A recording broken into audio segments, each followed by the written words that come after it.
നമസ്കാരം. കൃഷ്ണാരി മിത്രത്തിലേക്ക് എല്ലാവർക്കും ഒരിക്കൽ കൂടി സ്വാഗതം. സവിതയാണ് കേട്ടോ. ശ്രീകൃഷ്ണ ഗോവിന്ദ ഹരേ മുരാരേ ഹേ നാഥ നാരായണ വാസുദേവ. ശ്രീകൃഷ്ണ ഗോവിന്ദ ഹരേ മുരാരേ ഹേ നാഥ നാരായണ വാസുദേവ. ശ്രീ ഗുരുവായൂരപ്പ ശരണം ഹരേ. ഇന്നത്തെ സത്സംഗത്തിലേക്ക് എല്ലാവർക്കും ഒരിക്കൽ കൂടി സ്വാഗതം. ശ്രീ ഗുരുവായൂരപ്പൻ്റെ ദിവ്യ അനുഗ്രഹം കണ്ട ഒരു തവണ കൂടി നിങ്ങളുടെ മുമ്പിലേക്ക് വീഡിയോയുമായി വരാൻ സാധിച്ചു. കൃഷ്ണപാദമനിശം ഹൃദിഭാവയാമി, ഹരികൃഷ്ണപാദമനിശം ഹൃദിഭാവയാമി. ഗുരുവായൂരപ്പന് അനന്തകോടി നമസ്കാരം പറഞ്ഞുകൊണ്ട് ഇന്നത്തെ വിശേഷങ്ങൾ നോക്കാം. ഇന്നത്തെ വിശേഷങ്ങൾ നോക്കുന്നതിന് മുൻപായിട്ട് ഇന്നലെ ഞാൻ ചോദിച്ച ചോദ്യം, എന്തുകൊണ്ടോ ശൗരി കണ്ണു നീരണിഞ്ഞു, ധീരനായ ചെന്താമര കണ്ണനുണ്ടോ കരഞ്ഞിട്ടുള്ളൂ എന്ന ആ ഒരു വരി ഏതിലെയാണ്, ആരാണ് രചിച്ചിരിക്കുന്നത് എന്നാണ്. കുചേലവൃത്തം വഞ്ചിപ്പാട്ടാണ്, രാമപുരത്ത് വാര്യരാണ് അത് രചിച്ചിരിക്കുന്നത്. കുറേ പേര് ശരി ഉത്തരം പറഞ്ഞിട്ടുണ്ട് കേട്ടോ. അപ്പോൾ ഇത് ഞാൻ തന്നെ കുചേലവൃത്തം കഥ പറയുന്നതിൻ്റെ ഇടയിൽ അനുസ്മരിക്കാറുണ്ട്. ഇതിന് പിന്നിൽ, അതായത് ഈ രചനയ്ക്ക് പിന്നിൽ വളരെ മനോഹരമായ ഒരു കഥ കൂടി പറഞ്ഞു കേൾക്കാറുണ്ട് കേട്ടോ. അത് വേറൊന്നുമല്ല, രാമപുരത്ത് വാര്യര് വൈക്കം സ്വദേശിയായിരുന്നു എന്ന് കേട്ടിട്ടുണ്ട്. അദ്ദേഹം അതീവ ദാരിദ്ര്യ ദുഃഖം അനുഭവിച്ചിരുന്നു എന്നും, എന്നാൽ അദ്ദേഹത്തിൻ്റെ കവിത്വം കൊണ്ട് രാജാവിന് വളരെ പ്രിയപ്പെട്ടവനായിരുന്നു എന്നും, ആ സമയത്ത് മാർത്താണ്ഡവർമ്മ മഹാരാജാവ് അവിടെ വൈക്കം സന്ദർശിക്കാനിടയായി എന്നും, ദേശത്തെ ആ രാജാവിൻ്റെ സഹായത്തോടു കൂടി മാർത്താണ്ഡവർമ്മയെ പരിചയപ്പെടാൻ സാധിച്ചു എന്നും, മാർത്താണ്ഡവർമ്മ അദ്ദേഹത്തിനെ തൻ്റെ പള്ളിയോടത്തിൽ സഞ്ചരിക്കാൻ അനുവാദം നൽകിയെന്നും, മാർത്താണ്ഡവർമ്മയോടൊപ്പം പള്ളിയോടത്തിൽ ഇരിക്കുന്ന സമയത്ത് ഒരു വഞ്ചിപ്പാട്ട് രചിക്കാൻ ആവശ്യപ്പെട്ടതിന് പ്രകാരം അദ്ദേഹം രചിച്ചതാണ് ഈ വഞ്ചിപ്പാട്ട് എന്നും, അദ്ദേഹം സ്വയം കുചേലനായും മഹാരാജാവ് തിരുമനസിനെ കൃഷ്ണനായും സങ്കല്പിച്ചുകൊണ്ടാണ് ഇങ്ങനൊരു രചന നടത്തിയത് എന്നൊക്കെയാണ് കഥ. എന്തായാലും ആ ഒരു രചന എന്തുകൊണ്ടും ഭഗവാൻ അംഗീകരിച്ചു എന്നുള്ളത് കൊണ്ട് തന്നെ മാർത്താണ്ഡവർമ്മ മഹാരാജാവ് അനേകം ധനങ്ങളും ബംഗ്ലാവുകളും എല്ലാം നൽകി അനുഗ്രഹിച്ചു ഇദ്ദേഹത്തിനെ. ഭഗവാൻ നേരിട്ട് അനുഗ്രഹിച്ചു എന്ന് വേണം കരുതാൻ അല്ലേ. എങ്ങനെയാണോ സുദാമാവിനെ ഭഗവാൻ അനുഗ്രഹിച്ചത്, അതേമാതിരി തന്നെ രാമപുരത്ത് വാര്യരെ ഒരുപാട് ധനം നൽകിക്കൊണ്ട് ആദരിക്കുകയുണ്ടായി മാർത്താണ്ഡവർമ്മ മഹാരാജാവ് എന്നാണ് കഥ. എന്തായാലും ഈ ഒരൊറ്റ കൃതി കൊണ്ടാണ് അദ്ദേഹം ഏറ്റവും ഇന്നും ആളുകളുടെ മനസ്സിൽ ചിരപ്രതിഷ്ഠ നേടിയത് എന്നാണ് പറയാറുള്ളത്. ഇതിലെ അനേകം വരികൾ കുചേലവൃത്തം കഥ പറയുമ്പോൾ ആചാര്യൻ അനുസ്മരിച്ച് കേൾക്കാറുണ്ട്. അതിലൊരു ഭാഗമാണ് ഇന്നലെ ഞാൻ അനുസ്മരിച്ചത്. അന്തണനെ കണ്ടിട്ട് സന്തോഷം കൊണ്ടോ, തസ്യ ദൈന്യം ചിന്തിച്ചിട്ടുള്ളിലുണ്ടായ സന്താപം കൊണ്ടോ, എന്തുകൊണ്ടോ ശൗരി കണ്ണുനീരണിഞ്ഞു, ധീരനായ ചെന്താമര കണ്ണനുണ്ടോ കരഞ്ഞിട്ടുള്ളൂ എന്നാണ് പറഞ്ഞിരിക്കുന്നത്. ഭഗവാൻ ആ കുചേലനെ കാണുന്ന നിമിഷത്തെ ഭഗവാന്റെ ചിന്തകളിലൂടെയാണ് കവി ഈ ഒരു രണ്ട് വരിയിലൂടെ പോയിരിക്കുന്നത്. കേട്ടാലും അല്ലെ വായിച്ചാലും കേട്ടാലും മതി വരാത്ത ഒരു വഞ്ചിപ്പാട്ടാണ് കേട്ടോ ഇത്. അനേകം അർത്ഥം പലതവണ നമുക്കിത് കേൾക്കുന്ന സമയത്തുണ്ടല്ലോ, ഇതിലാണ് ആ എന്താ പറയുക, പങ്കജാക്ഷ കൃപ കൊണ്ട് മുട്ടി കുചേലൻ എന്ന് പറയുന്നത്. ഭഗവാന്റെ അനുഗ്രഹദായകത്വത്തിന്റെ മഹാത്മ്യം അല്ലെങ്കിൽ അളവില്ലാത്ത അനുഗ്രഹത്തിനെ കുറിച്ച് ആചാര്യൻ പറയാൻ ഉപയോഗിക്കുന്ന വരികളും ഇതിലാണ് എന്നുള്ളത്. അപ്പോൾ ഇതെനിക്ക് ഒരുപാട് പ്രിയപ്പെട്ടതാണ് ഈ കുചേലവൃത്തം വഞ്ചിപ്പാട്ട്, രാമപുരത്ത് വാര്യരുടെ. ഉത്തരം പറഞ്ഞ എല്ലാവർക്കും ഒരുപാട് നന്ദി. തെറ്റിപ്പോയാലും വിഷമിക്കേണ്ട, നമുക്ക് പുതിയൊരു അറിവ് കിട്ടി എന്ന് വിചാരിക്കാം അല്ലേ. അടുത്ത ദിവസത്തെ ചോദ്യത്തിനായിട്ട്, അതായത് ഇന്നത്തെ ചോദ്യത്തിനായിട്ട് എല്ലാവരും കാത്തിരിക്കും. അപ്പോൾ ഇന്നത്തെ വിശേഷങ്ങൾ നോക്കാം. ഇന്ന് ആരൊക്കെയാണ് ചോദ്യം ചോദിച്ചിരിക്കുന്നത്, എന്തൊക്കെയാണ് അതിൻ്റെ ഉത്തരങ്ങൾ എന്നുള്ളത് ആദ്യം പറയാം. അതിനുശേഷം ഒരു ചെറിയ കഥയോടുകൂടി ഇന്ന് നിർത്താട്ടോ. വത്സല പ്രസന്നകുമാർ എന്ന ഒരു ഭക്ത വളരെ വിശദമായിട്ട് ഭഗവാന്റെ ആ ഒരു രാമപുരത്ത് വാര്യരുടെ രചനയാണെന്നും ഇത് ഏതാണ് കഥാസന്ദർഭം എന്നുമൊക്കെ വളരെ വിശദമായിട്ട് എഴുതിയിട്ടുണ്ട് കേട്ടോ. വത്സല ചേച്ചിക്ക് ഒരുപാട് നന്ദി. ഇനി അടുത്തതായിട്ട് ഒരുപാട് പേര് ചോദിച്ചിട്ടുണ്ടായിരുന്ന ഒരു ചോദ്യത്തിൻ്റെ ഉത്തരം 1-2 പേര് എനിക്ക് മെസ്സേജ് അയച്ച് തന്നിട്ടുണ്ടായിരുന്നു. അത് വേറൊന്നുമല്ല, സുകൃത ഹോമത്തിൻ്റെ പ്രസാദം എപ്പോഴാണ് ലഭിക്കുക എന്നാണ്. 8-ാം തീയതി മുതൽ 10 മണി മുതൽ 8-ാം തീയതി 10 മണി മുതൽ പ്രസാദം കിട്ടുമെന്ന് അവിടെ എഴുതി വെച്ചിട്ടുണ്ട് എന്നാണ് സ്നേഹലത ചേച്ചി പറഞ്ഞിരിക്കുന്നത് കേട്ടോ. സുകൃതഹോമത്തിൻ്റെ പ്രസാദം 1-ാം തീയതി മുതൽ 8-ാം തീയതി വരെയാണ് സുകൃതഹോമം നടക്കുന്നത്. രാവിലെ 10 മണിക്കാണ് അതിൻ്റെ പ്രസാദം ലഭിക്കുക എന്ന് അവിടെ എഴുതി വെച്ചിട്ടുണ്ട് എന്നാണ് സ്നേഹലത ചേച്ചി പറഞ്ഞിരിക്കുന്നത് കേട്ടോ. അടുത്തതായിട്ട് അജന്ത സ്റ്റുഡിയോ എന്നാണ് കാണുന്നത്, പേരറിയില്ല കേട്ടോ. സുഹൃദ്ഹോമം ഷീട്ടാക്കാനുള്ള നമ്പർ ഒന്ന് പറഞ്ഞു തരുമോ എന്നാണ്. നമ്പറല്ല, ദേവസ്വത്തിൻ്റെ ഒഫീഷ്യൽ വെബ്സൈറ്റിലൂടെ നമുക്ക് ഷീട്ടാക്കാം എന്നാട്ടോ ഞാൻ പറഞ്ഞത്. നേരിട്ട് വന്ന് ഷീട്ടാക്കാം. അഡ്വാൻസ് ബുക്കിംഗ് കൗണ്ടറിൽ നിന്നാണ് ഷീട്ടാക്കേണ്ടത്. അതല്ലെങ്കിൽ ദേവസ്വത്തിൻ്റെ ഒഫീഷ്യൽ വെബ്സൈറ്റിൽ കയറി കഴിഞ്ഞാൽ നമുക്ക് ഷീട്ടാക്കാം. ഇതാണ് കേട്ടോ ഞാൻ പറഞ്ഞിട്ടുണ്ടായിരുന്നത്. അടുത്തതായിട്ട് ബീന സ്വരാജ് എന്ന ഭക്തയാണ് ചോദിച്ചിരിക്കുന്നത്. സവിത, എൻ്റെ മകൻ്റെ കുട്ടിക്ക് ഗുരുവായൂർ ചോറ് കൊടുക്കാനുണ്ട്. അവർ വിദേശത്താണ്. അടുത്ത ഓണത്തിനേ വരുള്ളൂ. ഇപ്പോൾ വാവയ്ക്ക് 6.5 മാസമായി. അതുവരെ ചോറ് കൊടുക്കാൻ പാടുണ്ടോ? എങ്ങനെയാണ് ചെയ്യേണ്ടത്?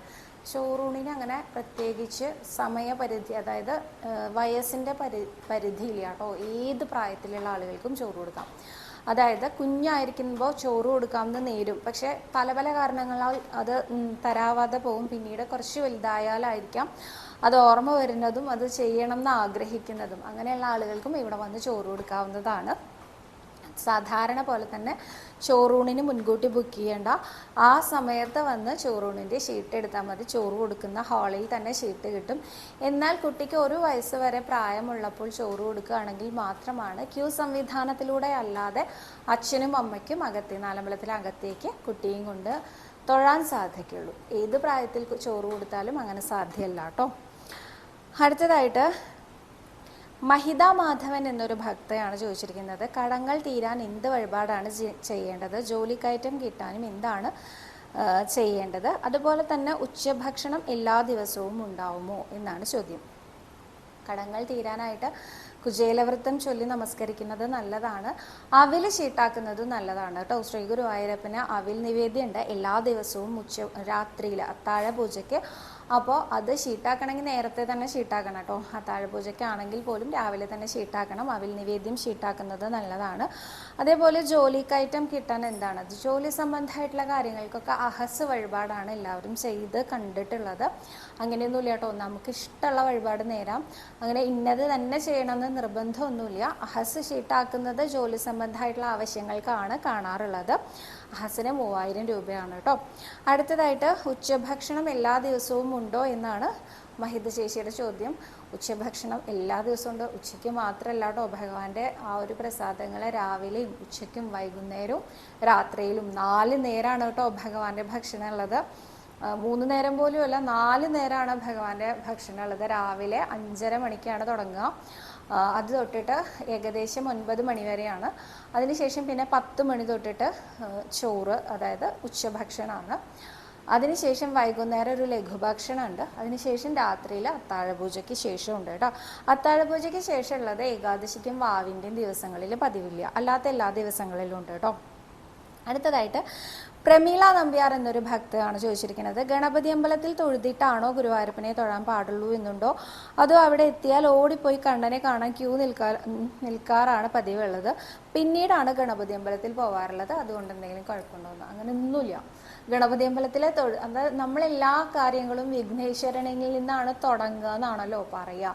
അതുകൊണ്ട് ആദ്യം വിഘ്നേശ്വരനെ തൊഴുന്നത് വളരെ നല്ലതാണ്, ഉത്തമമാണ്.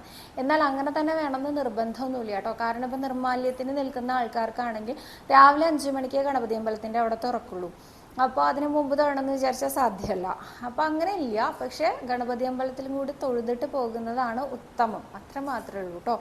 അപ്പോൾ ഇനി വരുമ്പോൾ എല്ലാവരും ഗണപതിയും കൂടി അത്തിമര ഗണപതി എന്നും കാര്യാലയ ഗണപതി എന്നും ഒക്കെ അറിയപ്പെടുന്ന മേൽപ്പത്തൂർ ഓഡിറ്റോറിയത്തിൻ്റെ പുറകുവശത്തായിട്ടുള്ള ആ ഗണപതിയെ ഒന്ന് തൊഴാൻ മറക്കണ്ട കേട്ടോ. അടുത്തതായിട്ട് ചോദിച്ചിരിക്കുന്നത് അതുൽ പി നാഥാണ്. ഗുരുവായൂർ ക്ഷേത്രത്തിനുള്ളിൽ നാഗചൈതന്യം ഉണ്ടോ എന്നാണ് ചോദ്യം. ഗുരുവായൂർ ക്ഷേത്രത്തിനകത്ത് നാഗപ്രതിഷ്ഠയോ നാഗചൈതന്യമോ ഉള്ളതായിട്ട് അറിയില്ല.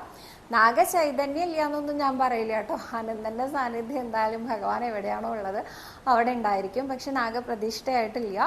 നാഗപ്രതിഷ്ഠ വരുന്നത് ഗുരുവായൂർ കിഴക്കേ നടയിൽ നടപ്പന്തൽ അവസാനിക്കുന്നിടത്ത് നിന്ന് റൈറ്റിലേക്ക് പോയി കഴിഞ്ഞാൽ അവിടെ പൂന്താനം ഓഡിറ്റോറിയം കാണാം. പൂന്താനം ഓഡിറ്റോറിയത്തിൻ്റെ അങ്കണത്തിലാണ് ഇവിടെ നാഗപ്രതിഷ്ഠയുള്ളത്, ഭഗവാന്റെ നാഗപ്രതിഷ്ഠയുള്ളത്. ഇന്ന് കന്നിമാസത്തിലെ ആയില്യം നക്ഷത്രം ഇന്നത്തെ ദിവസം അവിടെ പൂജ നടക്കുന്നതാണ് കേട്ടോ.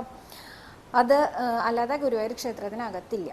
അടുത്തതായിട്ട് ഉഷാ പിള്ള എന്നൊരു ഭക്തയാണ് ചോദിച്ചിരിക്കുന്നത്. സ്ത്രീകളും ഗുരുവായൂർ അടിപ്രദക്ഷിണം വെക്കുമ്പോൾ നനഞ്ഞ ഡ്രസ്സ് ഇടണോ മോളേന്നാണ്.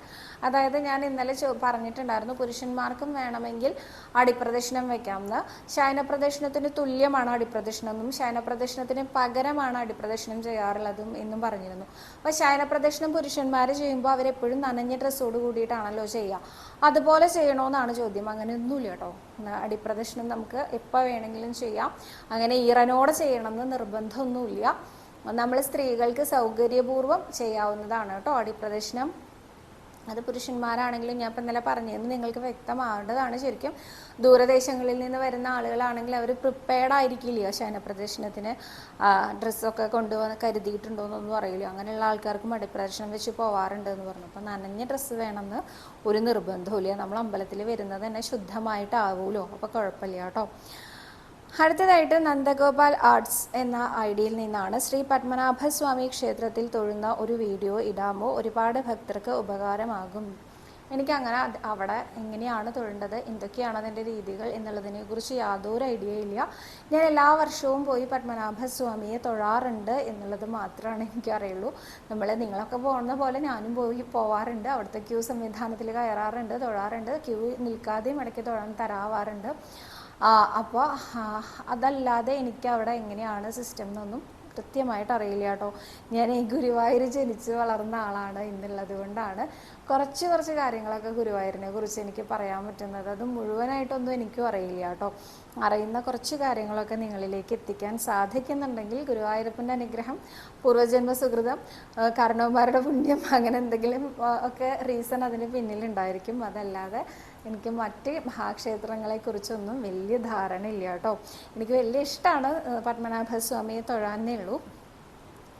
ഞാൻ കഴിഞ്ഞ പ്രാവശ്യം പത്മനാഭസ്വാമിയെ തൊഴുതപ്പോൾ അവിടെ തൊഴുത വീഡിയോസൊക്കെ നിങ്ങളുമായിട്ട് ഷെയർ ചെയ്തിട്ടുണ്ടായിരുന്നു. കഴിയാവുന്ന പോലെയൊക്കെ അവിടുത്തെ വിശദീകരണങ്ങൾ, വിശദാംശങ്ങളൊക്കെ അവിടുത്തെ ആളുകൾ പറഞ്ഞു തന്നത് വെച്ചിട്ട് നിങ്ങളിലേക്ക് എത്തിക്കാൻ ശ്രമിച്ചിരുന്നു. അപ്പോൾ അതൊന്ന് കണ്ടു നോക്കൂ കേട്ടോ. ഗുരുവായൂർ ക്ഷേത്രത്തിൽ വിവാഹം നടത്തുമ്പോൾ അന്ന് രാവിലെ ക്യൂ നിൽക്കാതെ അകത്ത് കയറി തൊഴാൻ സമ്മതിക്കുമോ എന്നാണ് അനിത ജയകുമാർ എന്ന ഭക്ത ചോദിച്ചിരിക്കുന്നത്. അങ്ങനെയില്ല കേട്ടോ. ക്ഷേത്രത്തിലെ ഒന്നാമത് വിവാഹത്തിന് ശേഷം ക്ഷേത്രത്തിനകത്തേക്ക് പ്രവേശനമില്ല വധൂവരന്മാർക്ക്. ഇനി അതിന് മുൻപായിട്ട് തൊഴണമെങ്കിൽ നമ്മൾ സാധാരണ പോലെ തന്നെ ക്യൂ നിന്ന് തന്നെ തൊഴണം. അല്ലാതെ ഒരു സ്പെഷ്യൽ കൺസിഡറേഷൻ അതിൻ്റെ പേരിൽ നമുക്ക് ലഭ്യമല്ല.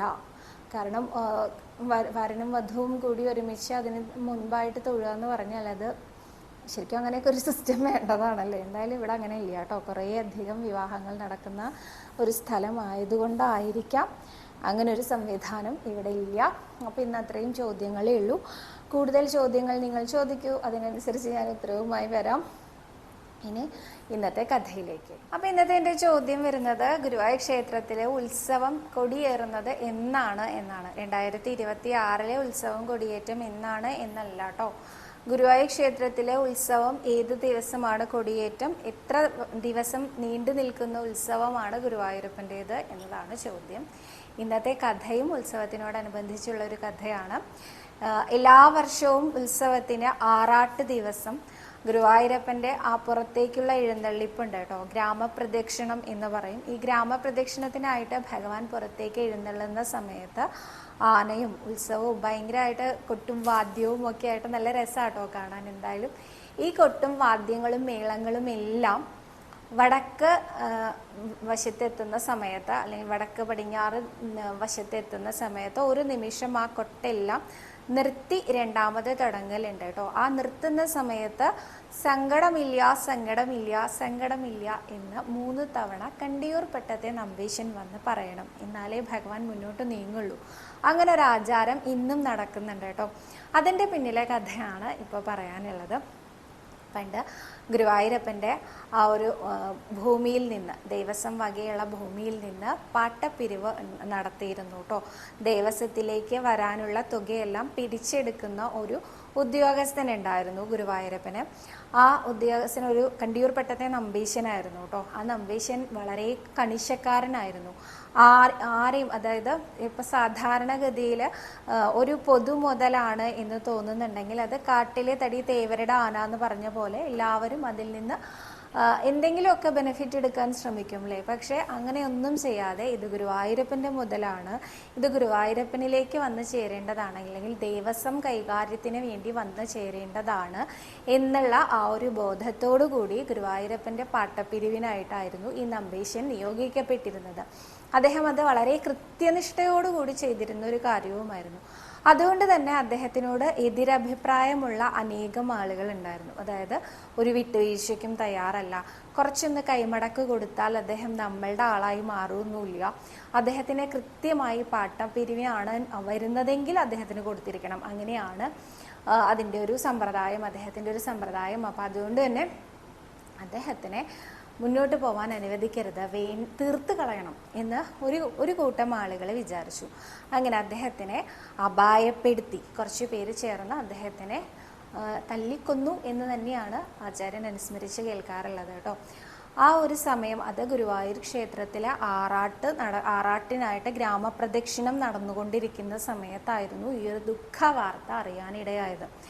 ആ ഒരു ദുഃഖ വാർത്ത അറിയുന്ന ആ ഒരു നിമിഷം തൊട്ട് ആനയ്ക്ക് മുന്നോട്ട് നടക്കാൻ പറ്റാതായി, ഭഗവാനെ എഴുന്നള്ളിച്ചിട്ടുള്ള ആനയ്ക്ക് മുന്നോട്ട് നടക്കാൻ പറ്റാതായി, വാദ്യകലാകാരന്മാർക്ക് കൊട്ടാൻ പറ്റാതെയായി, ആ വിളക്ക് പിടിക്കുന്ന ആളുകൾക്കൊക്കെ വിളക്കൊന്നും പിടിച്ച് നിൽക്കാനുള്ള ആവതില്ലാതെ അതൊക്കെ അവരവിടെ വെച്ച് എല്ലാവരുടെ കണ്ണിൽ നിന്നും കണ്ണുനീർ വരാറായി. എന്താണ് കാര്യം എന്ന് ആർക്കും മനസ്സിലാവണില്ല. വളരെ ദുഃഖകരമായ ഒരു അന്തരീക്ഷമായി മാറി ആ ഉത്സവ നാള്. ഭഗവാന്റെ ഉത്സവം എന്നൊക്കെ പറഞ്ഞാണ്ടല്ലോ, നമുക്ക് നമ്മുടെ ഉള്ളിൽ ആ ഉത്സവം ഇങ്ങനെ അലയടിക്കുക പറയില്ലേ, അങ്ങനെയാണ് കേട്ടോ. ആ ഭാവം എല്ലാവരിൽ നിന്നും മാറി ഒരു ദുഃഖം തളം കെട്ടി നിൽക്കുന്ന അന്തരീക്ഷമായി മാറി.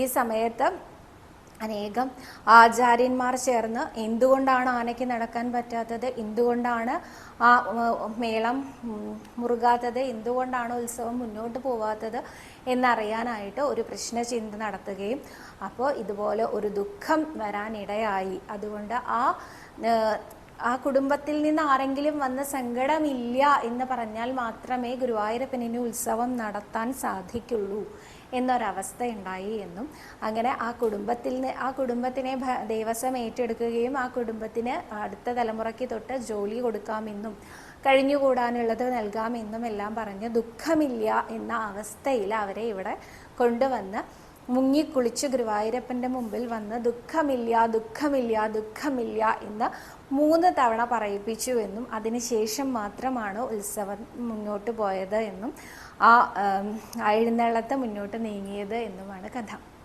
ഇത് കഴിഞ്ഞിട്ട് അധിക കാലമൊന്നും ആയിട്ടില്ല കേട്ടോ, വളരെ കുറച്ചു കാലം മുമ്പ് തന്നെയാണ് ഇത് നടന്നിരിക്കുന്നത്. അപ്പം നമ്മുടെ ഉണ്ണികൃഷ്ണന് സന്തോഷമായി ഭവിക്കണം എന്ന് വിചാരിച്ചൊരു കർമ്മ പദ്ധതിയിൽ ഏർപ്പെട്ട അദ്ദേഹത്തിന് ഒരു അപായം സംഭവിച്ചു എന്നുള്ളത് കൊണ്ട് തന്നെ ആ കുടുംബത്തിനെ ആജീവനാന്ത സംരക്ഷണമാണ് ഭഗവാൻ ഏറ്റെടുത്തത്. അത് മാത്രമല്ല, ഭഗവാൻ അവരുടെ ദുഃഖം ഇല്ലാതാക്കുക തന്നെ ചെയ്തു. ഒന്ന് ആലോചിച്ച് നോക്കൂ, കുടുംബത്തിലെ ഏറ്റവും പ്രിയപ്പെട്ട വ്യക്തി ഇല്ലാതായാൽ എത്ര പണം കിട്ടിയാലും നമുക്ക് ദുഃഖമില്ല എന്നുള്ള അവസ്ഥയിലേക്ക് എത്താൻ നല്ല പ്രയാസമാണ് അല്ലേ. എന്നാൽ നമ്മുടെ ഉണ്ണികൃഷ്ണൻ വിചാരിച്ചാൽ ദുഃഖമില്ല എന്ന അവസ്ഥയിലേക്ക് തീർച്ചയായിട്ടും എത്താൻ സാധിക്കും എന്നുള്ളതിന് ഉദാഹരണമാണ് ഈ ഒരു കണ്ടിയൂർപട്ടത്തെ നമ്പീശന്മാർ. അപ്പോൾ ഇന്നും ആ ഒരു ചടങ്ങ് ഒട്ടും മാറ്റു കുറയാതെ ഇവിടെ നടന്നു വരുന്നു. ഭഗവാൻ സങ്കട വിമോചകനാണ് എന്നുള്ളതിന് ഇതിലും വലിയ ഒരു തെളിവ് ആവശ്യമില്ല എന്ന് തന്നെ കരുതുന്നു. അപ്പോൾ കണ്ടിയൂർപട്ടത്തെ നമ്പീശന്മാരുടെ ദുഃഖം ഇല്ലാതാക്കിയ നമ്മുടെ പൊന്നു ഗുരുവായൂരപ്പൻ നമ്മൾ ഓരോരുത്തരുടെയും ഈ സംസാര ദുഃഖം ഇല്ലാതാക്കട്ടെ എന്ന് പ്രാർത്ഥിച്ചുകൊണ്ട് സർവരോഗവിനാശന സർവപാപവിനാശന സർവദുഃഖവിനാശന സർവസൗഖ്യപ്രദായക ശ്രീ ഗുരുവായൂരപ്പ ശിവം ഹരേ.